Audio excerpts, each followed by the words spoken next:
every person from movie stars to CEOs to presidents have written books on leadership. I think leadership is a very personal thing. So there are many definitions of leadership. Assume that every definition is right, because it depends on your perspective. From a personal perspective, I tell you, leaders, especially CEOs, have to get an entire organization to do things they never thought they needed to do, because you see a future before anybody else sees it. So it's almost, on paper, it's impossible to be an effective CEO, but every CEO that I talk to, so I'm not unusual in this, is always looking around the bend and seeing things that the rest of the organization has not seen. And then you have to educate the rest of the organization, and then you need to drag them to come along.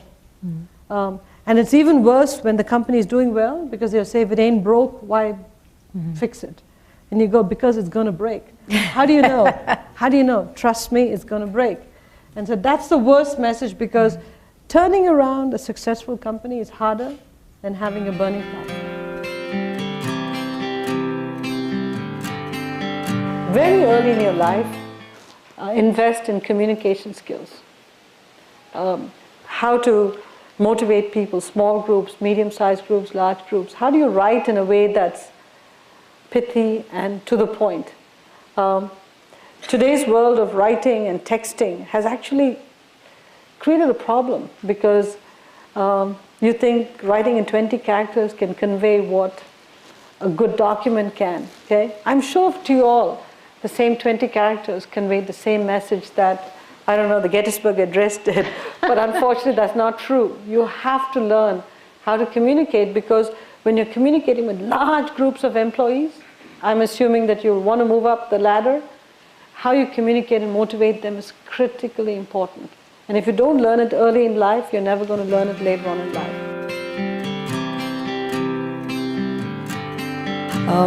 My husband and I married for 34 years, and we have 2 daughters.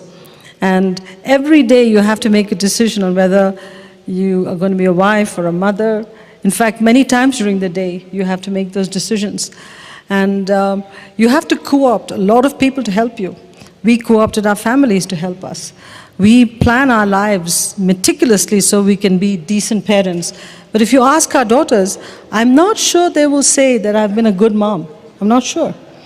And I try all kinds of coping mechanisms. I mean, I'll tell you a story that happened when my daughter went to Catholic school, Convent of Sacred Heart. And every Wednesday morning, they have class coffee with mothers. Class coffee with mothers for a working woman, how is it going to work? How am I going to take off 9 o'clock on Wednesday mornings to go for a class coffee? So I miss most class coffees. My daughter would come home and she'll say, list of all the mothers that were there, and you were not their mom. First few times, I would die with guilt. But I developed coping mechanisms. I called the school and I said, give me a list of mothers who were not there. So when she came home in the evening, she'd say, you were not there, you were not there. I said, Mrs. Rag wasn't there, Mrs. So-and-so wasn't there. So I'm not the only bad mother. You have to cope, because you die with guilt. You just die with guilt. My observation, David, is that the biological clock and the career clock are in total conflict with each other. Performance with purpose is how we run the company. And to really understand the genesis of performance with purpose and what it's done for the company, I should go back a bit. I became CEO in October of 2006. And I strongly believed then, as I do now, that all corporations operate from a license, with a license from society. We're all limited liability companies, and the reason we have limited liability is because society gives us a license to operate. And because we have the license to operate, we owe society a duty of care, which means that if you operate in a society, you have to worry about the costs that you as a company are imposing on society. And it is not right to think of your P&L as revenues less your own costs, and that's your profit. It's really revenues less cost to society. That's the real profit, because you can't toss costs onto taxpayers. So if you start with that as a notion of the enterprise, you have to start thinking about what can you do to reduce those costs that you pass on to society. Okay? And nobody's going to calculate that for you and tell it to you exactly what it is. It's what you feel. And the reason it's important to think that way is because all employees in PepsiCo are first mothers, fathers, children, husbands, wives, aunts, uncles, before they are employees of PepsiCo. And the only way that we thought we'd get the best and brightest to come and work at PepsiCo is if we allowed themselves to bring their whole selves to work, not park themselves at the door and walk in and be somebody else. So we had to think about how we articulate the direction of the company in a way that makes everybody feel very good about the company, not because of our financial performance alone, although that's necessary, but in terms of the holistic impact we have on society.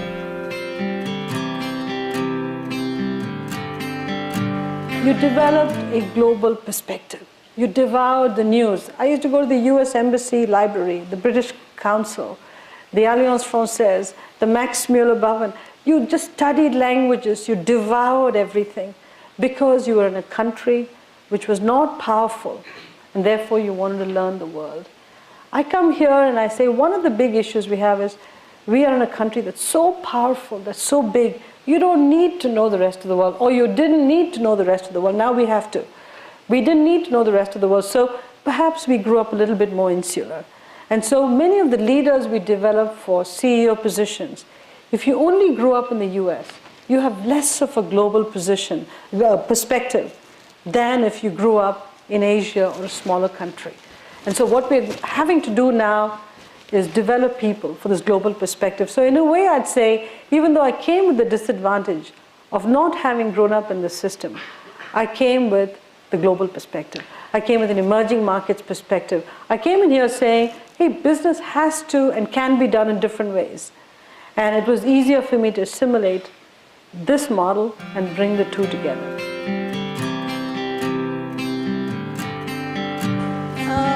This was about 14 years ago, and I was working in the office. I worked very late, and we were in the middle of the Quaker Oats integration, or the acquisition. And I got a call at about 9:30 in the night from the existing chairman and CEO at that time, and said to me that, Indra, we're going to announce you as president and put you on the board of directors of PepsiCo. I mean, I was overwhelmed because, look at my background, where I came from. To be president of an iconic American company and to be on the board of directors, I mean, I thought it was just something special had happened to me. So rather than stay and work till midnight, which I really would have done because I had so much work to do, I decided to go home and share the good news with my family. So I got home at about 10, parked the car, got into the garage, and my mother was waiting at the top of the stairs. And I said to her, Mom, I got great news for you. And she said, well, then let the news wait. Can you go out and get some milk? I said to Mom, look, I looked in the garage. Looks like my husband is home. What time did he get home? She said, 8 o'clock. I said, why didn't you ask him to buy the milk? Because he's tired. Okay, he's tired. He's tired. We have a couple of help at home. Why didn't you ask them to get the milk? She said, because I forgot. I said, okay, fine. She said, just go get the milk. We need it for the morning. So I, like a dutiful daughter, I went out and got the milk and came back. I sort of banged it on the counter and I said, I had great news for you. I've just been told that I'm going to be president on the board of directors, and all that you want me to do is to go out and get the milk. What kind of a mom are you? And she said to me, let me explain something to you. You might be president of PepsiCo, you might be on the board of directors, but when you enter this house, you're the wife, you're the daughter, you're the daughter-in-law, you're the mother, you're all of that. Nobody else can take that place. So leave that damn crown in the garage and don't bring it into the house. I'll give you one particular story, and this is one I'd like you guys to take away as you go to work. About 2 years ago, I started to write to parents of my direct reports. Okay? And it happened because, I am Indian origin and I was in India, and my father passed away many, many years ago. My mom lives in India. And I went home to spend time with her, and every 2 minutes some stranger would show up home, and my mom would say, this is the neighbor's fourth cousin. Come and say hello. And I say, Mom, I'm here on vacation, I want to rest. And she'd say, you may come here for 4 days and leave, but I have to live with these people, so you better show up and be on display. So I was dressed, like I was going to a party morning to evening just to say hello to people. But the irony of it was they would come in, they'd say, oh, so this is the daughter. And then they'd blow past me in 30 seconds and go to my mom and say, you are so wonderful, you gave birth to this child, it's you, that's great. So my mom would just sit there taking all these compliments. At that point, and she's a very humble woman, but she loved this. So at that time, it occurred to me that every person is either a product or a victim of their upbringing.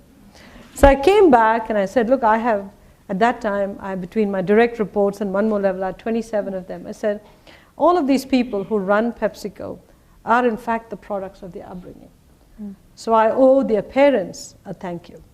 So I wrote to every one of the parents a standard paragraph explaining why I was writing to them. And then I wrote very tailored 2 or 3 paragraphs about their son or daughter, thanking them for the gift of their child to PepsiCo. The emotion that is evoked has been unbelievable. And I write to them now once a year since then. But the emotion that's evoked is unbelievable. They'll write me notes. Dear Indra, I just went to the store, I saw this. Maybe you should talk to my son to fix this. It is this private dialogue I have with the parents. They write to me about everything. I saw you on Squawk Box. I loved what you said. Bless you. I went to church and said a prayer for you.